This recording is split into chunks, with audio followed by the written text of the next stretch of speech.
প্রিয় একাদশ ও দ্বাদশ শ্রেণীর শিক্ষার্থী ভাই বোনেরা, নমস্কার, আদাব। আশা করি সবাই ভালো আছেন, সুস্থ আছেন।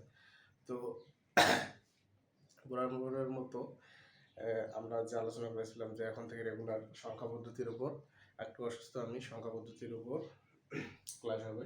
তো আজকে একটা ক্লাস নিয়ে আসলাম। আজকের ক্লাসটা কি হচ্ছে, বাইনারি থেকে আমরা দশমিকে রূপান্তর করবো। আজকে যে সংখ্যাটা দেওয়া আছে সেটা আমরা বাইনারি থেকে দশমিকে রূপান্তর করব।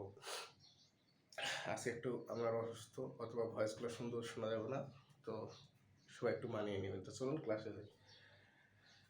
মূলত বাইনারি থেকে দশমিক আমাদের এখানে হচ্ছে যে এই যে বাইনারি দশমিক, এটা আছে যে এখানে দুইটা নিয়ম আছে। একটা হচ্ছে কি পূর্ণ সংখ্যা ও ভগ্নাংশ সংখ্যা। আসলে পূর্ণ সংখ্যা কি, পূর্ণ সংখ্যা হচ্ছে কি, মনে করেন যে দিলাম কি 24, 24 হচ্ছে একটা পূর্ণ সংখ্যা, বা আমি এটা দিয়ে বুঝাইতেছি।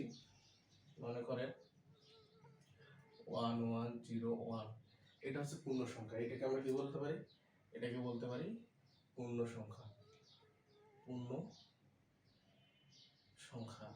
আবার এটা হচ্ছে পূর্ণ সংখ্যা। যদি আমি এখানে রেডিক্স পয়েন্ট বা দশমিক দেওয়ার পরে এদিকে আরো দিই 0 1 0 1, তাহলে এটা হলো কি, এই যে দশমিক সংখ্যার পরে যে অংশটা, এটা হচ্ছে ভগ্নাংশ সংখ্যা, এটা হচ্ছে ভগ্নাংশ সংখ্যা।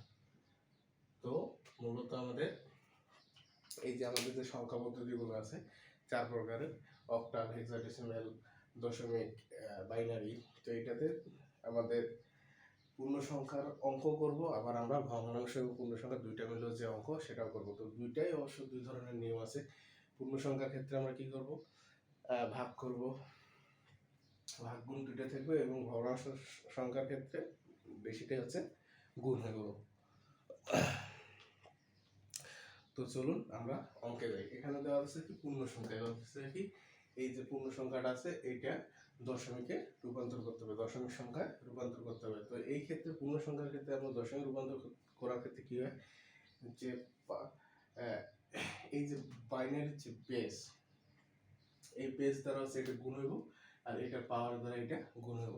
মানে দশমিকের পাওয়ার দ্বারা আছে, দশমিকের বেস দ্বারা আছে, এটা হচ্ছে যে পাওয়ার আকারে যাইব, আর এটা হচ্ছে এটা দ্বারা গুণ হইব। তো চলুন আমরা শুরু করা যাক। শুরু করলাম যেটা অঙ্ক আমাদের, তাহলে এটা কি নেব, এটাকে নেই 0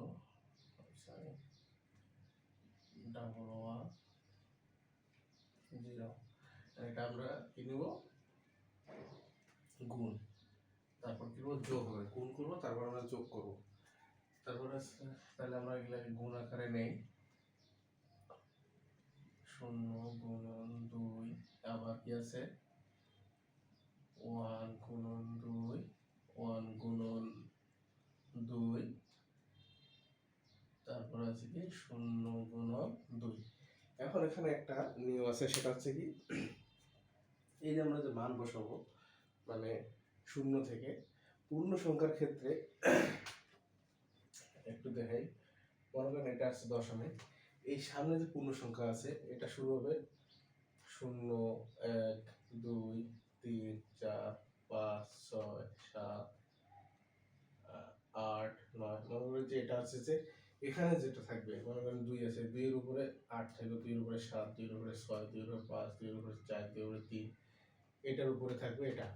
আবার ভগ্নাংশ সংখ্যার ক্ষেত্রে, মানে পূর্ণ সংখ্যার ক্ষেত্রে ডান দিক থেকে বাম দিকে, এরপর ভগ্নাংশ সংখ্যার ক্ষেত্রে কি যাব, বাম দিক থেকে ডান দিকে। এখানে তখন হবে কি, এখানে শূন্য থাকবে না, এখানে হবে -1 -2 -3 -4 -6 বা -5, এইভাবে ধাপে ধাপে যাবে। এটা হচ্ছে পূর্ণ সংখ্যা এবং ভগ্নাংশ সংখ্যার ক্ষেত্রে। তো এখানে যেহেতু আমাদের ভগ্নাংশ সংখ্যা নেই, সেহেতু পূর্ণ সংখ্যা আছে, তো আমরা এখন পূর্ণ সংখ্যাটাই দিব। 0 1 2 3 4 5, 0 1 2 3 4 5। এখন আমাদের এটা আগে গুণের কাজ করবো আমরা, এই যে আর এই যে গুণটা আছে এই গুণটার কাজ করবো।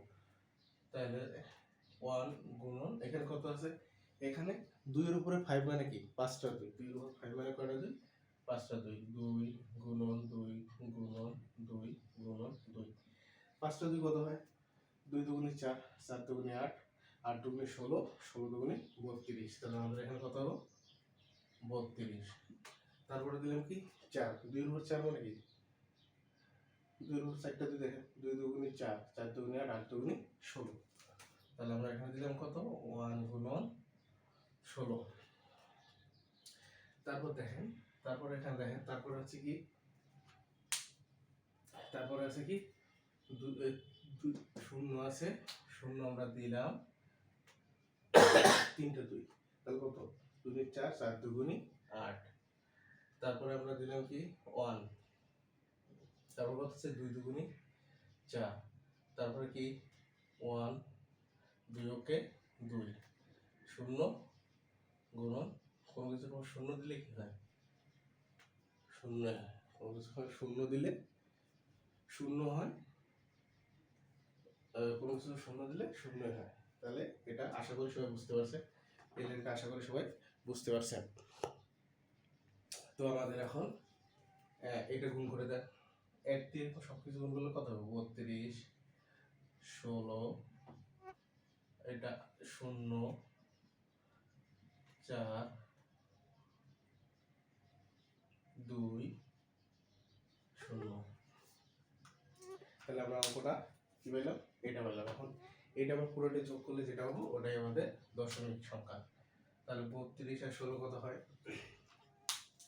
সহজ হিসাবে দেখেন 30 আর 10, 30 আর 10 কত 40, 40 আর 6 46, 48, 32 আর 16 48, 48 আর 4 52, 52 দিয়ে 56, 52 দিয়ে 56, তাহলে আমাদের এটা, তাহলে আমাদের বাইনারি কত দাঁড়াইতেছে 1110, এটা বাইনারি সংখ্যা দাঁড়াচ্ছে কত দশমিক সংখ্যা 56, এটা হচ্ছে অ্যান্সার। তো প্রিয় শিক্ষার্থী ভাই বোনেরা, আমাদের এটা হচ্ছে সংখ্যা পদ্ধতির দ্বিতীয় ক্লাস, সংখ্যা পদ্ধতির দ্বিতীয় ক্লাস। সো এই অঙ্কটা আশা করি সবাই বুঝতে পারছে, সমস্যা থাকার কথা না। যদি কারো কোথাও সমস্যা থাকে তো অবশ্যই কমেন্ট বক্সে জানাবেন, আমাদের পরবর্তী যে ক্লাসগুলো আছে সেই ক্লাসগুলোতে আপনাকে সুন্দরভাবে বুঝে দেওয়া হবে। আর এই ক্লাসটার ভিডিওটা তো রেকর্ডেড পাবেন, আপনি 2-3 বার দেখলেই যে যেগুলো সমস্যা ওগুলো ওকে হয়ে যাবে। আশা করি সবাই ক্লাসটা বুঝতে পারছেন, আমি বোঝাতে সক্ষম হয়েছি। তো সবার সুস্থতা কামনা করে আগামী ক্লাস দেখার আমন্ত্রণ জানিয়ে আজকে এখানে শেষ করতে, সবাই ভালো থাকবেন, সুস্থ থাকবেন, ধন্যবাদ।